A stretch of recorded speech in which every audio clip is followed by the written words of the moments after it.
성령 강림 주일입니다. 우리 예배하는 모든 성도에게 우리 성령님께서 주시는 특별한 위로와 또 은총이 있기를 간절히 소망합니다. 우리가 예배 마지막 순서 시간에 이 축복기도 순서가 있죠. 고린도서 13장 13절의 말씀에 근거해서 우리 하나님께서 기름 부어 세우신 종이 축복하는 시간입니다. 주 예수 그리스도의 은혜와 하나님의 사랑과 성령님의 교통하심이 너희 무리와 함께 있을지어다. 이 말씀에 근거해서 축복을 하는 것이죠.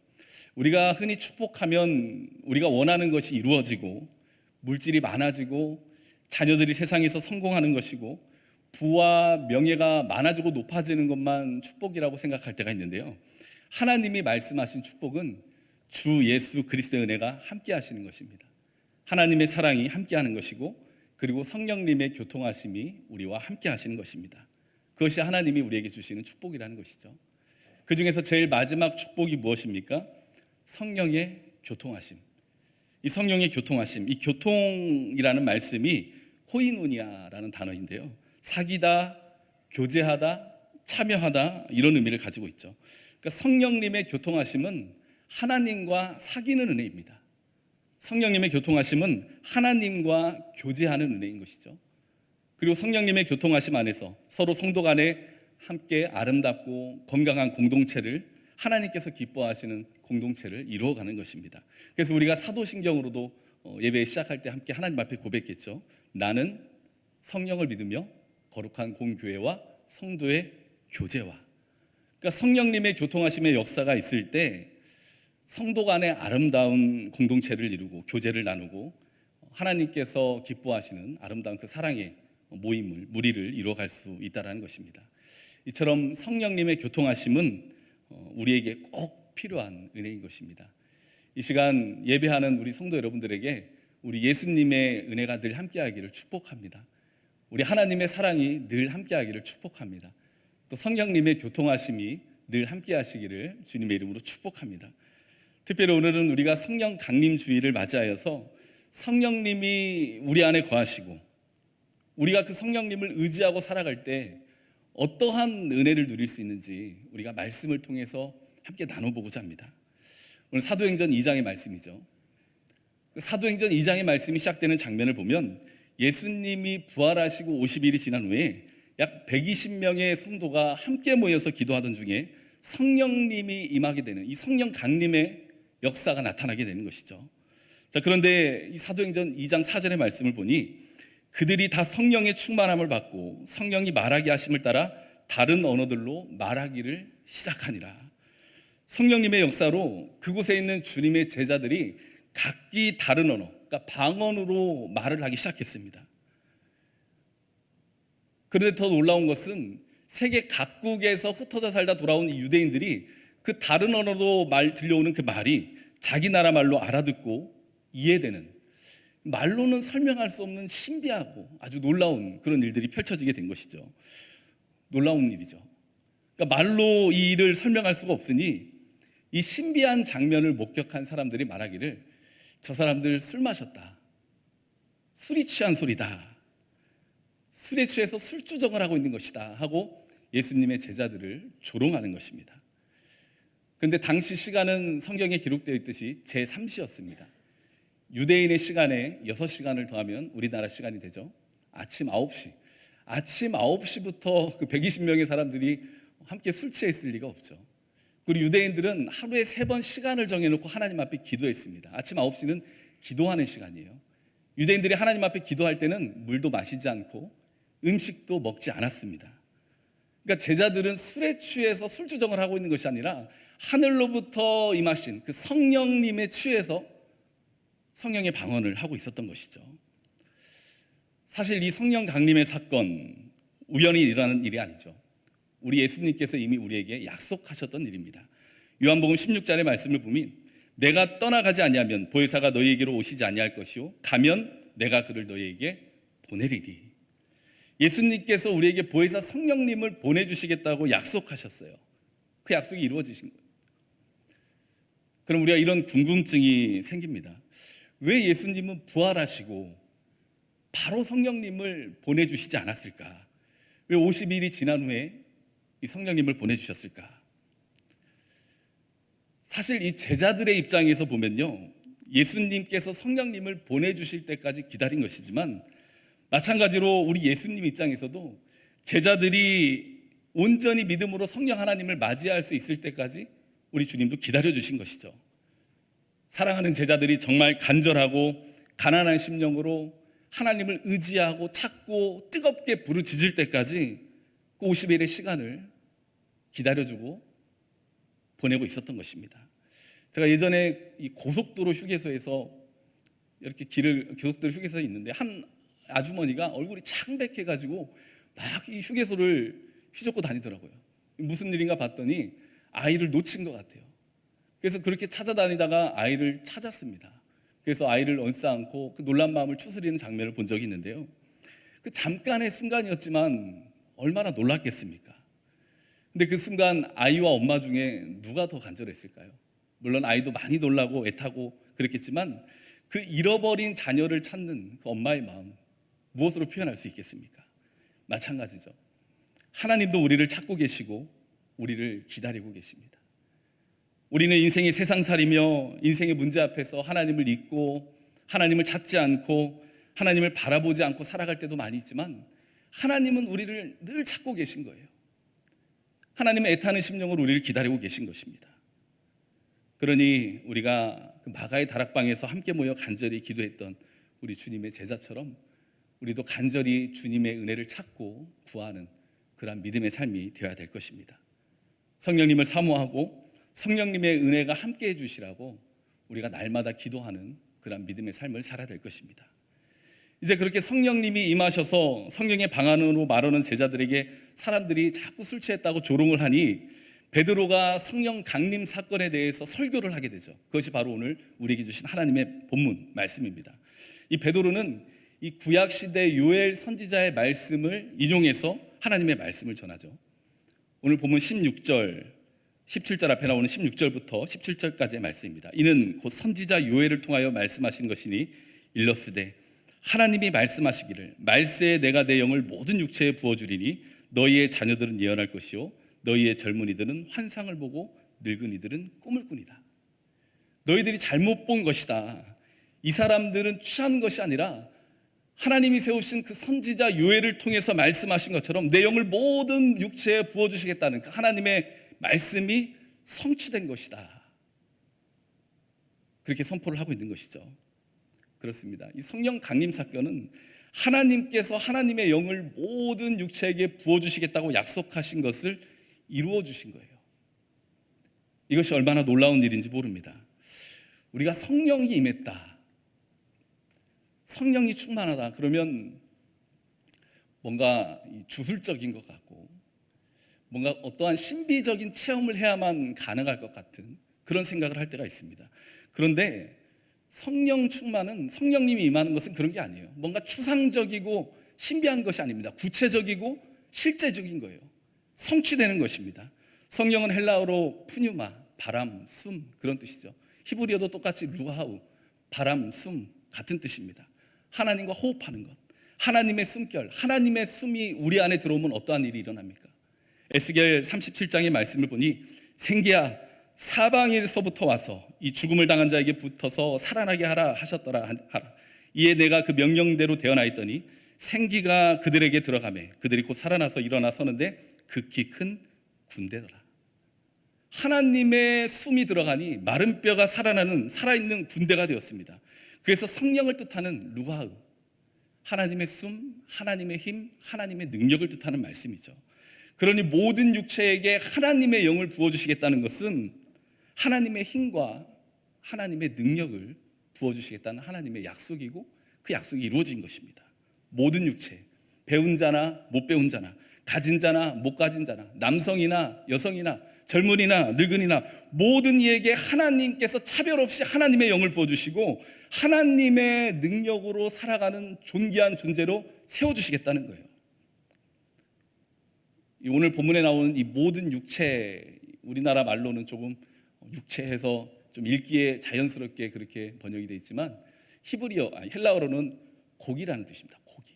히브리어로 요엘 선지자가 선포했던 말씀을 보면 고기라는 뜻이에요. 그러니까 하나님의 영이 없는 고기에 불과한 우리들, 티끌의 이 먼지 같은 우리들에게 하나님의 영을 부어주시니 하나님의 형상을 닮게 하시고, 우리 같이 좁고 이기적이고 편협하고 죄 많은 우리들의 심령에 하나님의 영이 부어주니 죄인이 의인이 되고 하나님 보시기에 넓고 사랑스러운 하나님의 귀한 존재가 되었다는 그러한 하나님의 말씀인 것이죠. 이처럼 성령은 추상적인 개념이 아닙니다. 무슨 신비한 영역이 아니에요. 신비 체험이 아닙니다. 실제적이고 구체적인 겁니다. 그래서 성령을 의지하는 자는 내 안에 계신 성령님을 의지하는 자이고, 성령의 힘을 기대하는 자는 더 이상 내 힘이 아니라 성령님의 힘으로 살아가겠다고 고백하는 자고, 내 안에 성령님이 계신다는 것을 믿는 사람은 나는 하나님의 사람이고 하나님의 형상으로 지음받은 귀한 존재라는 것을 알고 감사하며 살아가는 것이죠. 나의 연약함과 부족함을 내 안에 계신 성령님을 의지하고 이겨내고 극복할 수 있는 것입니다. 그래서 에베소서 5장 18절의 말씀이 있잖아요. 술 취하지 말라. 이는 방탕한 것이니 오직 성령으로 충만함을 받으라. 왜 술과 성령을 비유했을까요? 보통 이 사람들이 술 취하면 술의 힘을 빌려서 자기가 하고 싶은 말 하고 자기가 하고 싶은 행동하지 않습니까?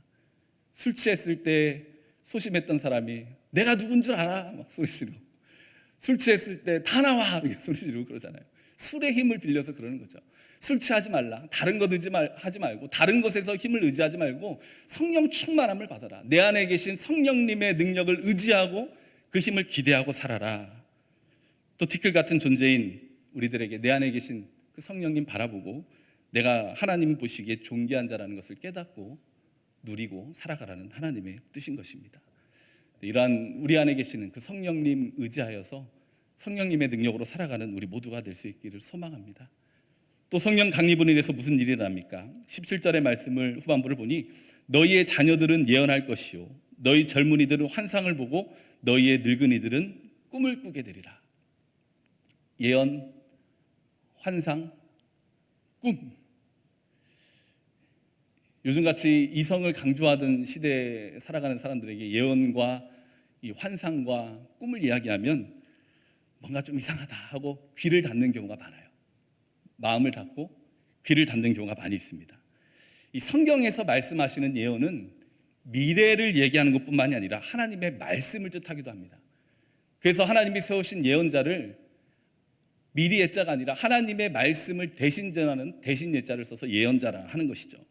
우리가 성령 안에서 교통할 때 하나님의 말씀을 듣고 깨달을 수 있는 거예요. 하나님의 말씀을 들으면 그 말씀에 비추어서 나의 삶을 뒤돌아보고 나의 미래를 소망할 수 있는 것입니다. 그래서 하나님의 말씀은 우리들의 인생의 거울이라는 그런 말도 있지 않습니까? 그 말씀 앞에 나의 과거를 비추을 때 내가 지난달에 어떻게 살아왔는지 깨닫게 되고, 그 말씀 앞에 나의 현재를 비출 때 내가 지금 어떻게 살아갔는지 볼 수 있게 되고, 그 말씀 앞에 나의 미래를 비출 때 내가 어떠한 삶을 살아가야 되는지를, 그 비전, 나를 향한 하나님의 비전을 발견할 수 있게 되는 것이죠. 지금 베드로도 그랬잖아요. 사람들이 너희 술 취한 거 아니야?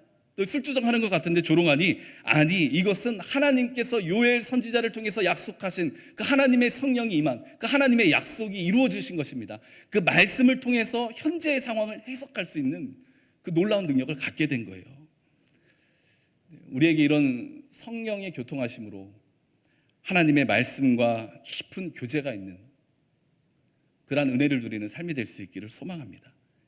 이 은혜가 있는 자는 지금 자신의 모든 상황을 하나님의 말씀 안에서 해석할 수 있는 능력이 생기는 거예요. 그래서 환상을 보고 꿈을 꾸게 되는 것입니다. 성령 안에서 지금 나의 상황과 형편을 하나님의 말씀 안에서 조명하니 지금 아무리 어렵고 힘든 일이 있어도 그 말씀 안에서 하나님의 길을 보고 하나님의 인도하심을 기대하고 그 고난과 역경 속에서 나를 어떻게 인도하실까, 그 비전을 갖게 되는 것이죠. 소망을 갖게 되는 것입니다. 그래서 결국에는 그 모든 어려움을 이겨내고 승리할 수 있게 되는 것이죠. 그래서 오늘 19절 20절을 보니 하나님이 비전을 주실 때 또 내가 위로 하늘에서는 기사를 아래로 땅에서는 징조를 베풀리니 곧 피와 불과 연기로다. 주의 크고 영화로운 날이 이르기 전에 해가 변하여 어두워지고 달이 변하여 피가 되리라. 피와 불과 연기로 가득 차는 그 멸망과 심판의 날이 이르기 전에 해가 변하여 어두워지고 달빛은 핏빛으로 변하게 되는 모든 것이 평안할 때 이런 은혜가 있다는 것이 아니죠. 재난과 심판의 때, 어두운 때, 그런 상황 가운데 하나님이 영을 부어주시고 하나님 우리를 향한 그 환상과 꿈, 그 하나님의 비전을 보기를 원하신다는 것입니다. 우리 사랑하는 성도 여러분, 우리가 성령님의 교통하심 안에서 이 하나님의 말씀과 깊이 교제하며 내가 지금 어떠한 상황 가운데 있다 할지라도 그 상황 속에서 우리를 향한 하나님의 뜻과 그 계획과 비전을 발견하며 나아가는 그러한 믿음의 삶이 될 수 있기를 간절히 소망합니다. 하나님의 사람에게는 우연은 없어요. 모든 것이 필연입니다. 우연조차도 우연을 가장한 하나님의 필연이에요. 그러니 우리가 늘 말씀 앞에서 나의 삶을 비춰보고 조명해보고 바라본다면 지금 나의 상황 가운데 말씀하시는 하나님의 놀라운 계획과 섭리를 깨달을 수 있게 되는 것이죠. 그럼 우리가 강하고 담대하게 살아갈 수 있게 될 것입니다. 또 성령님이 임하시면 우리에게 부어주는 은혜가 있죠. 우리가 주님의 이름을 부를 수 있게 됩니다. 우리 21절의 말씀은 같이 한번 읽어보도록 하겠습니다. 누구든지 주의 이름을 부르는 자는 구원을 받으리라. 아멘. 듣기만 해도 은혜가 되는 말씀이죠. 19절과 20절 말씀처럼 우리들의 삶에 재앙이 있을지라도, 하지만 우리 안에 임하신 성령님 의지하고 우리가 주님의 이름을 부르면 누구든지 구원을 받게 된다. 이름이 무엇입니까? 성경에서는 이 하나님께서 이름 안에 그 사람의 인생을 담아주는 경우가 많이 있었어요. 아니, 이름 안에 그 사람의 모든 삶을 다 담아주셨습니다. 우리 주님, 우리 예수님도 성경에서 어떤 분이신지 알 수 있도록 예수님에 관한 이름이 많이 있죠. 하나님의 어린 양, 그리스도, 메시아, 평강의 왕, 기묘자, 모사, 말씀이신 예수님, 아멘이신 예수님, 처음과 끝, 알파와 오메가, 목자 되신 예수님. 이 안에 담겨진 이름이 무슨 뜻이겠어요? 예수님이야말로 우리를 구원하실 구원자 되시고 우리의 모든 삶을 충족하게 채워주실 우리 주님이라는 뜻 아니겠습니까? 그러니 성령 안에서 그 성령님 의지하고 존귀한 그 주님의 이름을 부르라는 것이죠. 지난 한 주간의 삶을 한번 뒤돌아보세요. 누구의 이름을 제일 많이 부르셨습니까? 남편의 이름을 제일 많이 부르셨습니까? 아내의 이름을 제일 많이 부르셨습니까? 아니면 자녀들의 이름을 많이 부르셨습니까? 아니면 친구의 이름을 많이 부르셨습니까? 우리 주님의 이름은 몇 번이나 부르셨습니까? 주님께서는 우리가 마음과 입술을 열어서 우리 주님의 이름을 부르기를 원하십니다. 왜냐하면 그 주님의 이름을 부른다는 그 고백 자체가 주님을 나의 구원자로 인정하고 받아들이는 그 믿음에 담겨있기 때문이에요. 주님이 나의 목자 되시고 주님이 나의 처음과 끝이 되시고 주님이 나에게 전능하신 하나님이 되시고 나에게 평강을 주시는 평강의 왕이라는 그 믿음을 고백하는 그 마음이 담겨져 있기 때문에 주님의 이름을 부르라는 것입니다. 우리 사랑하는 성도 여러분, 누구든지 주의 이름을 부르는 자는 구원을 받으리라. 주님께서는 우리가 주님의 이름을 부르기를 원하십니다. 우리 모두는 내 안에 계신 성령님 의지하여서 삶의 모든 자리에서 우리 주님의 이름을 부르는 그러한 삶이 될 수 있기를 소망합니다. 우리 주님이 우리에게 뭐 거창한 것 원하시는 것 아니에요. 특별한 거 원하시는 건 아닙니다. 정말 진심으로 살아가는 자리에서 주님하고 부르기를 원하시는 거죠. 어렵고 힘들 때 낙심하지 않고 세상 향하지 않고 사람들 함께 기대하지 않고 주님하고 주님의 이름 부르기를 원하는 것이 우리를 향한 주님의 마음입니다. 왜 그렇겠어요? 주님의 이름을 부른다는 것 자체가 저는 주님 없으면 안 됩니다. 저는 주님 없으면 살아갈 수 없습니다. 주님 없으면 저는 아무것도 할 수 없습니다. 저의 처음과 끝은 주님 안에 있습니다. 이 믿음의 고백이기 때문에 우리 주님께서 이름을 부르기를 원하시는 것이죠. 이 이름 명자가 한자로 이 저녁 석자와 입굽자가 합쳐져서 이름 명자가 되었다고 합니다. 왜 그러냐면 이 이름을 부르는 이유가 지금이야 뭐 전등도 있고 밤에도 나처럼 환하잖아요. 그러니까 옛날에는 밤이 깜깜해서 사람의 얼굴을 볼 수가 없으니 그 밤에 사람의 이름을 부르고 함께 알아보라는 의미로 이렇게 저녁 석자와 입굽자가 합쳐져서 이름 명자 한자가 됐다라는 거예요. 한 치 앞도 모르는 우리들의 인생, 때로는 깜깜해 보이고 정말 힘들어 보이는 우리들의 인생, 우리가 누구의 이름을 부르며 살아가야 되겠습니까? 이 자리에 계신 우리 모두는 순간순간마다 인생이 어둡고 힘든 고비고비마다 다른 이름을 부르는 것이 아니라 내 안에 계신 성령님 의지하여서 주님의 이름을 부르며 나아가는 그런 믿음의 삶이 될 수 있기를 간절히 소망합니다. 한 신학자가 기록한 성령의 바람을 타는 교회라는 글이 있는데요, 이런 내용이 있어서 제가 한 문장을 인용합니다. 나무가 바람을 일으키는 것이 아니라 바람이 나무를 움직인다. 그렇죠? 스스로 움직이는 나무는 없어요. 나무가 먼저가 아니라 바람이 먼저입니다. 우리도 그렇죠. 성령 하나님이 우리에게 임하시면 우리가 움직이게 됩니다. 처음에 나눴던 말씀처럼 마른 뼈도 움직이죠. 낙심하여 쓰러진 사람도 일어납니다. 앞날에 비전이 없고 소망이 없어 살아가던 사람도 움직입니다. 자신을 존귀하게 여기지 못하고 사랑하지 못하던 자도 자신을 귀하게 여기게 되고 사랑하는 마음으로 움직이게 되는 것이죠. 그래서 우리에게는 하나님의 영, 성령이 필요합니다. 성령이 임할 때 우리의 능력이 아닌 우리의 힘을 넘어선 성령의 능력으로, 하나님의 능력으로 살아갈 수 있게 되는 것이죠. 성령이 우리에게 임할 때, 우리 자녀들에게 임할 때, 우리 인생의 계획을 넘어선 우리를 향한 하나님의 계획과 꿈과 비전을 가지고 살아갈 수 있게 되는 것입니다. 성령이 우리에게 임할 때 우리의 지식을 넘어선 하나님이 주시는 이의 지혜로 우리가 살아갈 수 있게 되는 것이죠. 성령이 우리에게 임할 때 우리가 전심으로 주님의 이름을 불러드리고 나의 삶을 주님께 맡겨드릴 수 있게 되는 것입니다. 그 믿음 가운데 우리는 고난과 역경 속에서도 구원을 받고 나를 향한 하나님의 비전을 바라보고 살아갈 수 있게 되는 것이죠. 성령 강림 주일입니다. 우리는 얼마나 성령 하나님을 간절히 사모하고 또 나와 함께 해주시기를 우리가 간구하고 있습니까? 성령은 추상적인 것이 아닙니다. 어떤 주술적인 것이 아닙니다. 어떠한 신비한 체험이 아닙니다. 실제적이고 구체적인 것입니다.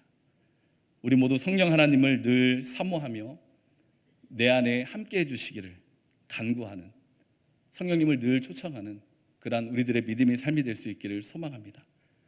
그래서 성령님의 능력으로 살아가며 성령님의 교통하심으로 주님의 말씀과 깊이 교제하여 말씀 가운데 나의 상황을 해석하고 나를 향한 하나님의 계획을 바라볼 수 있는 비전을 발견하고 성령님의 인도하심으로 날마다 주님의 이름을 부르며 주님께 나의 모든 삶을 맡겨드리는 그러한 우리들의 인생이 될 수 있기를 간절히 소망합니다.